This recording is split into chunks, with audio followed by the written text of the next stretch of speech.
Wolmer's 5th last year after winning the historic Champs 100 the year before.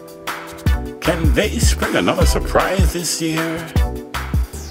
We're in a good mood, a good team, same kind of quality we had in 2010. But of course, you know, your final performance is going to depend on who you're competing against.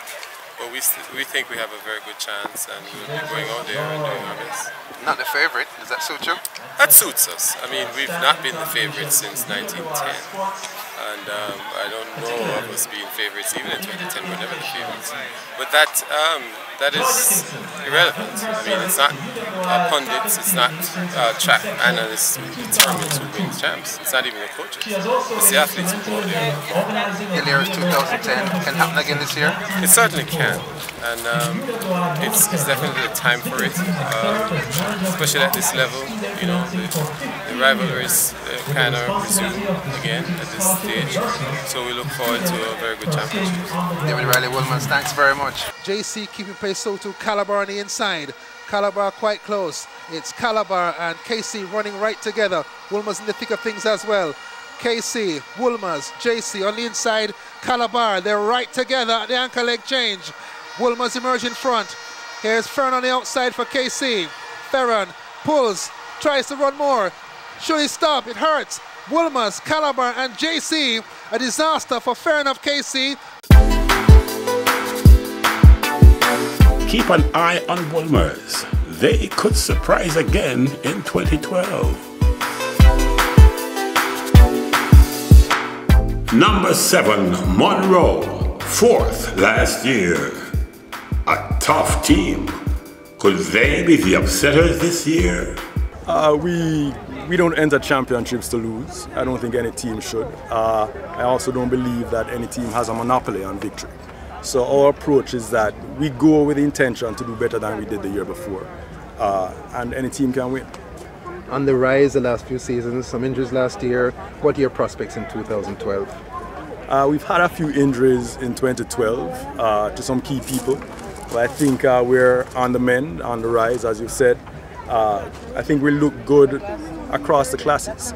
In Class 3, Rajiv Lewis looks good going 8 and 15. Roshane Edwards, 1 and 2.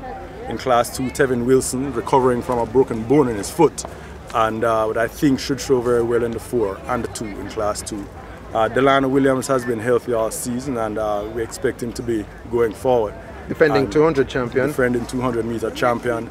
20.53 at Western Champs, 10.34 at Western Champs. Legal win. And so we believe he's a factor in both those races. And he's definitely not showing up to lose. Let's talk to Gwen. Gwen, Anya in the news these last few weeks. Citizenship 1909, today 1927. He's in great shape. Yes, it's finally coming together for him this year at this time. In the past, what has happened is that he tended to start fast. He usually comes to the first meet, the JC meet, and does extremely well. And then after that, he would tend to fade off. So this year, we kept him with the heavier ball, the 16 pound up to the end of January, and didn't really start to release him until after that. And so now he's actually peaking at the right time. People ask me all the time, is he afraid or nervous when he throws against Travis Smykel and Ashinia Miller and Dakota of Calabar? He admires them. Is he sort of afraid of them? Well, all the throwers are very tight enough. All of them, they're friends on Facebook, they communicate, text messaging, they encouraging each other and so forth. So he's not afraid of them. They compete against each other and they edge each other on and encourage each other. So, but he tends not to. Since he's been here, he hasn't really performed well at champs.